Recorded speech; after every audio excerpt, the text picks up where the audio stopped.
Donc je vais traduire en fait ce que dit Karim, c'est exceptionnel. On a pas besoin d'un traducteur. Mais je vais me le traduire pour ironiser sur ce que tu dis. Alors on a quelques dizaines, une poignée d'individus très dangereux contre qui il faut être impitoyable et une immense majorité de musulmans très gentils qui eux ne posent aucun problème et qui vivent la laïcité en souriant. Ça n'est pas ce qui se passe quand on a quasiment un sur deux, 45% qui considèrent que le 7 octobre c'est une bonne nouvelle parce que c'est de la résistance. C'est pas une poignée contre une immense majorité. Écoute, tu as envie de te persuader et de persuader ceux qui nous écoutent que les musulmans sont un problème pour la société française.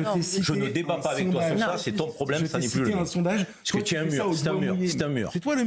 Donne-moi une source, un chiffre. C'est un mur. Un truc rassurant pour étayer ton propos. Voilà. Un truc rassurant. Ouais. Mais qu'on a 25% de musulmans dans l'armée française qui défendent nos couleurs au front, que nous avons des musulmans dans la police nationale qui défendent tous les jours la France contre le terrorisme, que nous avons des musulmans qui sont dans nos hôpitaux, donc dans nos services publics et qui servent la France et la République. Un chiffre, ça te suffit pas, ces millions de musulmans qui sont utiles à la France, qui la respectent et qui l'aiment.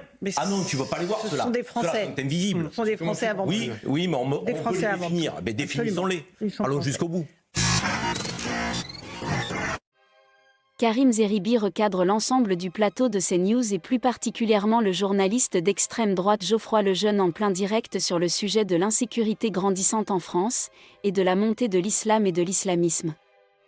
L'ancien député européen s'est offusqué des paroles tenues par les personnes présentes sur le plateau, jugeant leurs propos extrêmement déplacés car faisant une généralisation abusive entre les musulmans et les groupuscules extrémistes. Karim, personne ne dira jamais d'ailleurs que tous les musulmans de France sont convertis au frérisme ou sont tous des islamistes en puissance, etc. Attends, c'est le soupçon que tu fais peser sur les prises de parole en fait. C'est ta modération ça. D'accord, non mais c'est le soupçon que tu fais peser quand tu t'insurges contre ce qu'on dit.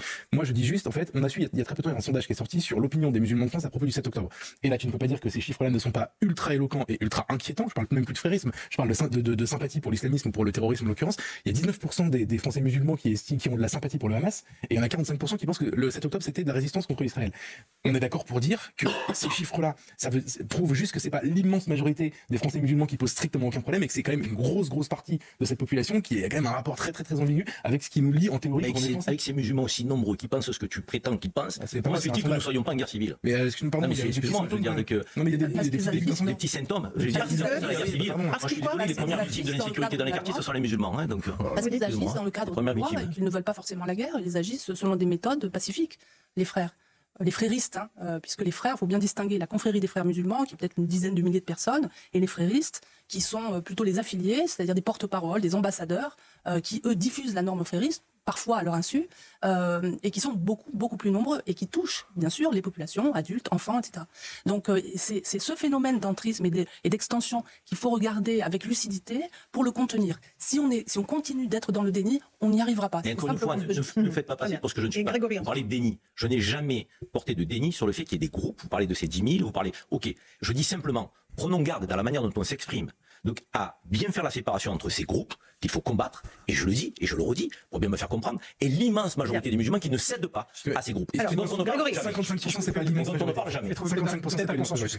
Je pense que ce qui est dit, c'est tout simplement que la cible de ces groupes, ce sont les 8 millions de musulmans. Et qu'en fait, la réalité, c'est que par des techniques et des stratégies et de la patience, en fait, c'est ça la réalité, c'est qu'ils n'ont rien décrit à court ou moyen terme. L'objectif, en fait, il est à atteindre, quel que soit le temps que ça prendra dans l'absolu. Ce dont il faut se garder, c'est justement de peut-être se dire que on espère évidemment que la population musulmane résiste à ce genre d'écho et de stratégie.